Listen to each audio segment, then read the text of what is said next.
Kankakee Podcast is presented by Pewter Pros, Stitch Prints, and Digital World Design family of businesses celebrating 25 years of small business ownership in Kankakee County. Learn more at mypewterpros.com, stitchprints.com, and digitalworlddesign.com. Thankful for waiting stories. Hold on to the lifetime we won't get back. I know these rivers carry on.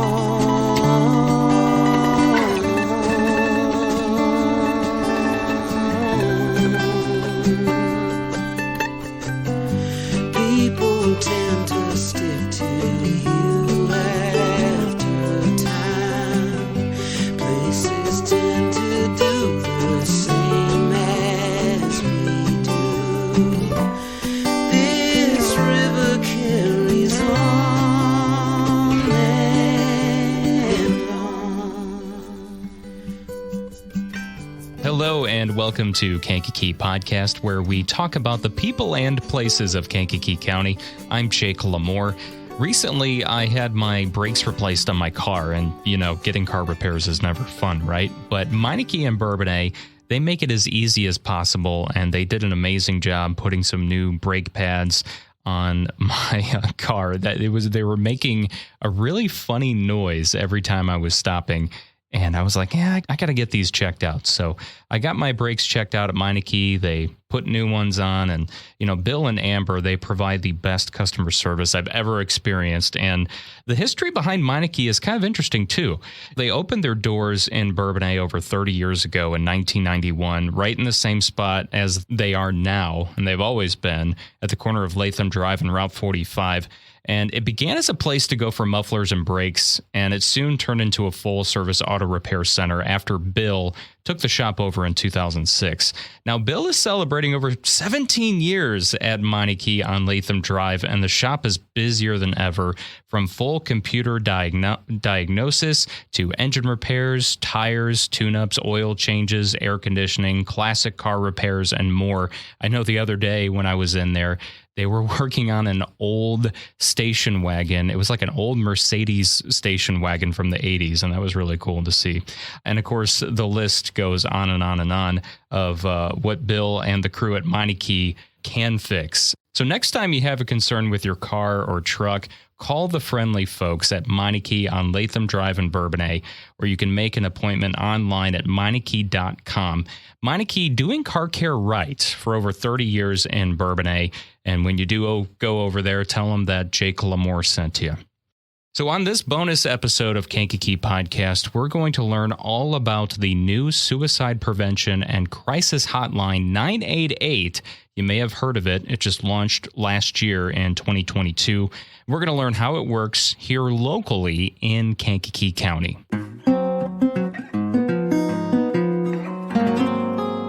With this time of year, I feel like right after the holidays, it can be a hard time for all of us, whether we're going through hard times or not going through hard times. We're in that winter weather, and it can kind of weigh us down a little bit and maybe kind of make us depressed. So I feel like this is a really good time to introduce everyone to 988 and what 988 is about, not just on a national level, but more on the local level. And to help us talk about that is Eva Anderson. She is the Director of Crisis Care at Iroquois Mental Health Center. Welcome, Eva. Hi. How are you? I'm good. Good. It's so great to have you here. I was really glad that you reached out to come on the podcast and talk about 988.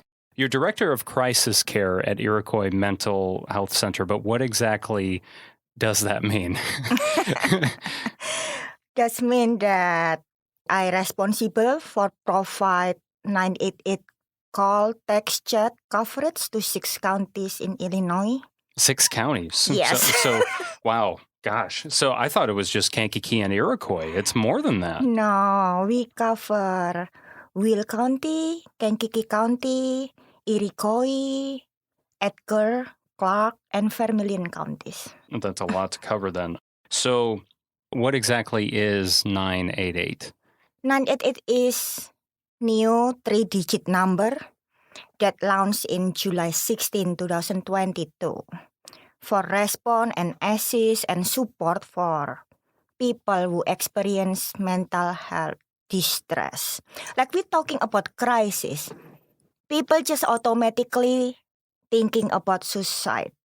It's not always like that because it can be like someone experience hard time because life event. Example like getting married, a lot of stress, Yes. having a baby, separation, loss of loved one, or even pets, or feeling anxious, feeling hopeless, or ill, lonely, difficulty to paying bill, about housing. It's like wide area about crisis. Kind of covers everything. It's not just a suicide hotline. It's so much more than that. It's an umbrella of all the different mental health issues you might be facing at a current time. Yes. And when someone calls 988, what happens? Are they talking to you? Who is the person that's answering these calls, and what happens? Not always come to us because there are 66 agencies in Illinois that receive grant for 590 program. That is how we call it. So when someone call or text or chat 988, there is the call will be received by a lifeline call center. And they will assess and ask simple question, where you at location, what's going on. And after that, they will distribute the call to the closest agency, the one receive 590 grant, like us. Mm-hmm. That is how we get the call. Yeah, so if I'm in Kankakee County and I tell whoever, like the operator answers the call, and they ask where I'm at, I say, I'm in Kankakee County, Illinois, and then they'll patch me into you, right? It's possible, yeah. Okay. Because, and they will transfer the call through a warm transfers. It means the agency, the operator will stay in the line with the person in crisis when call me. Example, Eva, this is Jake. Jake experienced hard time because, and Jake, this is Eva. Eva, we will take over the call from here. Okay, so let's get an example of, let's say I'm having a panic attack and I call 988 and I get dispatched to whatever 988 agency is covering. Example, like me. Yeah, you're right, you. So I'm going to get transferred to you. And then once I tell you that, okay, I'm having a panic attack, is that something that you then have to transfer me to someone that can talk me through a panic attack, or are you qualified and other people you work with are qualified for that? How does that? We are qualified. To be able to working in this field, we have to receive the mandatory training. So we are all certified to assist people in distress. Have you gotten quite a bit of calls since 988 has been introduced? Absolutely, Yeah. Yes. And when you are in those situations like a panic attack, what do you do for that person that calls you and says, hey, I'm having a panic attack. I don't know what to do. How do you walk them through that? First, in any relationship, we have to building rapport. We being there for them. We doing active listening. It's no time frame. You can talk in the phone for 30 minutes, for hours. So, and we talk sometimes. We talk it out. It make us feel better because we not feel alone. We feel supported. I've always wondered, what do you usually say to people, though, in those times? I mean, obviously, you're doing a lot of listening to that person. That's very important, as listening. But what do you say to that person that's having a panic attack? What are some things Because even myself, when I get in that situation where I might be with someone I know and love that is having a panic attack, I don't know.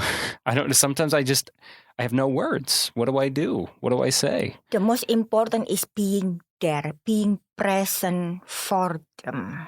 Yeah, because sometimes I think we forget that we think, oh, we should be saying something, we should be doing something, but sometimes there's nothing you can say, there's nothing you can do. So just being there. Being there. I understand you experience hard time right now. Please let me know what I can do for you. Mhm. I'm here for you. I'm here with you. Yes. So you're talking to someone on 988, and a lot of times do you end up referring them to different programs and things like that, or different resources? Yes, absolutely. Because sometimes, example, someone call 911 because they have difficulty for paying their bill, or we provide resources for housing, government link for helping paying bill like energy bill, or if they need mental health support per their permission, we can looking for therapists. We can connect them. Is 988 still the number someone should call in like an emergency of suicidal thoughts, or they know someone that's thinking about committing suicide? Is 988 still the number to call for that, or should a person be calling 911 in that type of a instance or example? You supposed call 988 because so we can talk it to. However, 988 it's for low level and low risk behavioral health crisis. If you already attempt suicide, already did it, or you already took the pill, you need to call 911 directly because we are not medical. Right. Yeah. Something like that has already taken place. You need to contact 911 to get them medical attention. Exactly. Obviously. Yeah. Yes. Okay. You're covering 6 counties, and I want to know who else is it just you answering these calls, or who else? How does that work? Do people volunteer for 988, or? Absolutely not just me. Okay, I was going to say, I was like, we have a team in our agency. We call like 590 teams. We have team in every office location, but we are all connected. mm-hmm. We work together as a team. Is it just Iroquois Mental Health Clinic? Mental Health Center. Mental Health Center, excuse me. That is taking these calls for these 6 counties, or it's other clinics around in those 6 counties? I believe there is more agency because we have 66 agency in Illinois.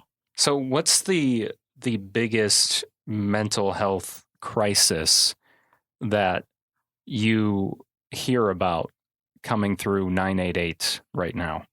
It's a good question because like up in Will County is more like violence, suicidal talk. In rural area, we have different economic status. We got a lot of call about distress, about cannot paying bill, about housing, almost get kicked out from the house, cannot pay rent. So it's different. So you get a lot of that in Kankakee County, is what you're saying? In Kankakee, Iroquois. Yeah. Yeah. It's more of the stress of being able to afford housing. Yeah. Okay. And we all understand that financial is hard right now. Mm-hmm. Oh, gosh, yeah. Especially with inflation, and they keep talking about how there's a possible recession. Yeah. They're not even sure if that's a thing or not yet. Because 988 is so new, it's still technically in its developing stages because it was just launched last year, right? Yes, and we have like 5 years vision to fully develop this program. Mm-hmm. So we're learning as we go. We're learning from our mistake. We're learning what working and what not working. So what's the overall goal then in those 5 years? What has to be done in those 5 years to be fully developed? Our vision, the state vision, not just state, whole nation, is just in 5 years. Everybody familiar with 988, like how they familiar with 911 right now. People can get access for mobile crisis in 2025. We hope 80%, we cover 80% of that. And in 2027, we hoping that 80% for individual can access crisis stabilization center, the one closest in their area. So when you say mobile crisis, do you mean like a mobile app on their phone, or do you mean like someone from 988 going to see that person? Is that what mobile means? We go out to see them where they at. It can be in that house, it can be by the road or in the park. But that's not instituted yet, right? Or is it? Already. It is It's already happening. happened. Okay. Yeah. But you can probably only do that in certain circumstances, right? Or do the police get involved with that? This come back to the main goal for 988. We want to reduce the law enforcement involvement, so we use them as the last resources. Okay. So I'm sure we assess if they don't have firearm, they are not in medically need emergency help, we will get out and see them where they at. That is really a big difference between all the other crisis hotlines and things like that for mental health, is that you're actually going to go out there and meet them on their level face to face, because you can't beat that when you're going through a mental health crisis. You need that face to face interaction with that person sometimes, depending on what it is, of course, depending on the situation. Like back to your question earlier about panic attack, anxiety, and we ask, do you want me to come to you if you get hard time to talk in the phone? Yes. If they said yes, sure. Yeah, absolutely. And another thing to point out too, 988 is absolutely free. It does not cost people anything. It is 24/7, of course. Absolutely. I think another important thing to point out is that the overall goal of 988 is to reduce the admissions into hospitals, and also the, unfortunately, law enforcement getting involved. Yes. Hopefully they don't have to prevent that, or their mental health crisis could lead to breaking the law in some case, and obviously you want to prevent that person from going that far and hurting someone else or hurting themselves, whatever it may be, because when we're in those moments of a mental health crisis, we're not ourselves. We're going to unfortunately do things that aren't right, and we got to be able to prevent those things. So that's another thing that 988 is all about, right? Yes.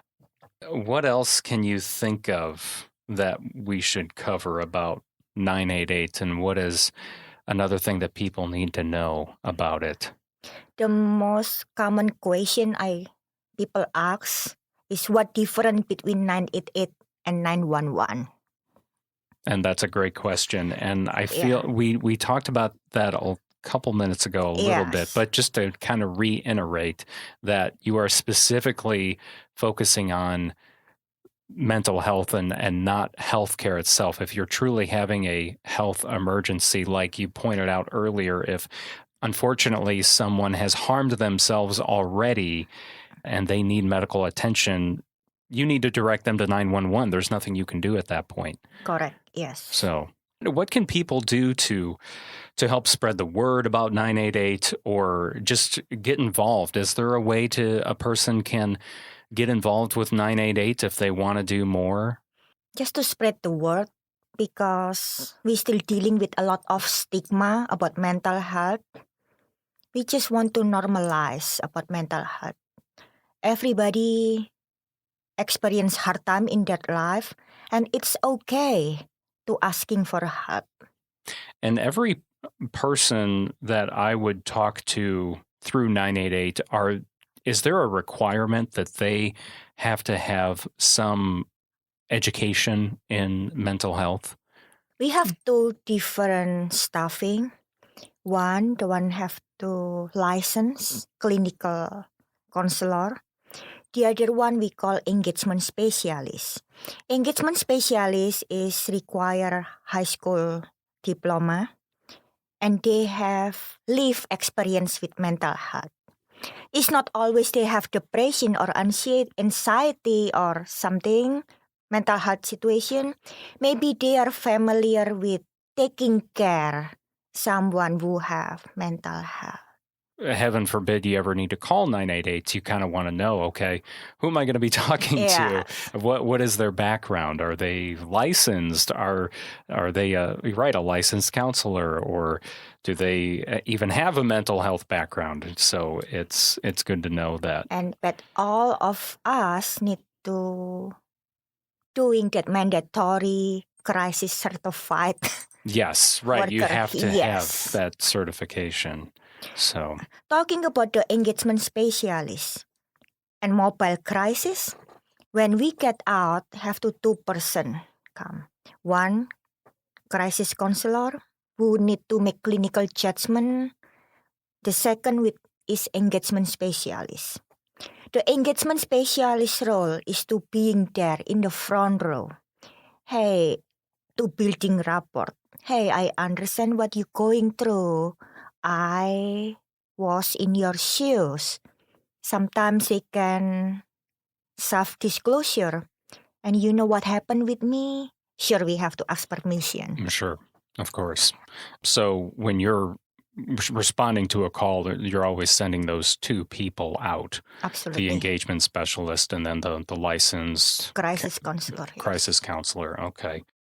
Is 988 currently hiring any of those people to fill those roles at this time? Do you know? Do you believe me or not? All the agencies has difficulty with hiring people. So we are hiring. We need people to help other people. Yes. Yeah, it is so much needed in the community. Mm-hmm. It is. And that's why it's going to take 5 years, like you said, to kind of roll all this out. It hasn't even been a full year yet. So just getting the word out about it, which is why you're here, obviously, too. So there's just no shame at all if you need that number. That's why it's there. Yeah. There should be no shame at all. If you are at your wit's end, call that number. Call 988. That's why it's there. That's why it was made, to help people when they've got nowhere else to turn. Absolutely. If I'm with someone, or maybe I'm not even with someone, maybe I'm just texting them or I'm talking to them on the phone, and they're seriously contemplating suicide, besides having them call 988, what can I personally do to help them with that situation? Or if a friend just tells me, I've been thinking about ending my life, what can I do to help that person? For at that moment, just keep in the phone with that person while you reach out to 988. So I can actually call 988 for another person, is what you're telling me? Absolutely, yes. Okay. It's not always the person in crisis, the one call or text 988. You can call like neighbor, your loved one, your family. If you concern something not right, I think that person need help, you can do that. That's good to know. And because we did not talk about that, is that it doesn't just have to be you that's going through the crisis. If you just are in contact with someone who is having a crisis currently, you can call 988 for support. Absolutely. Is there a mobile app too, if people aren't comfortable with actually having a phone conversation? Does that exist for 988, or is it strictly just phone at this point?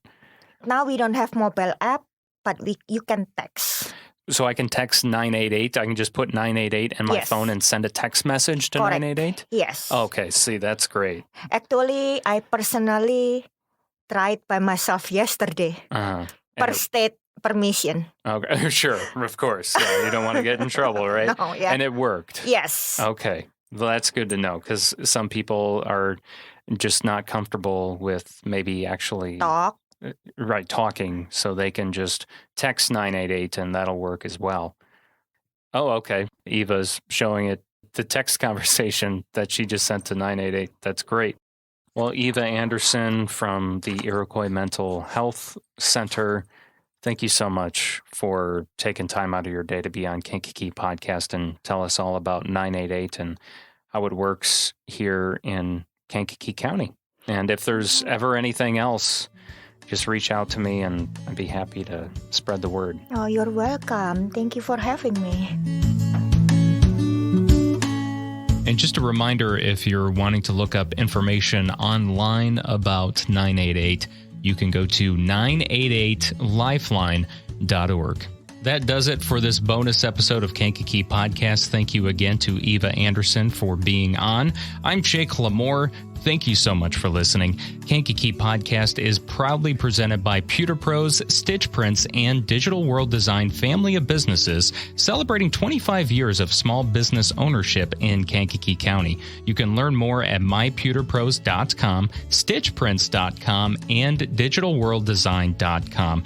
Also, a special thank you to our patrons for helping make this episode possible, including Don Geisinger, Diana Crowley, Joseph Lamont, Bill Parakis, Lori Crayoch, Karen Bishop, SLS Home Inspections, Seth and Mary Berkey, Jake Lee, Jesse Arsenal, Dave Barron, Veronica Featherston, John Sullivan, Sue Hornung, Samantha Rocknowski, Lake Iverson, Travis Garcia, Jane Bostwick, Dawn Harrison, Simon Topless, Scott Wright, Carrie O'Connell, Jamie Race, Joanne Barry, Anthony Vicelli, Eric Olson, Nolan Bukowski, Natalie Flagel, Carl Earps, Jeff and Rosa Carroll, Teague Dreenan, Sandy and Steve Twait, and Rose Lucky. To become a podcast patron, go to KankakeePodcast.com, then click on the Patron tab. If you pledge $5 or more per month, you'll also hear your name announced on an episode of Kankakee Podcast. There's also access to extended versions of episodes,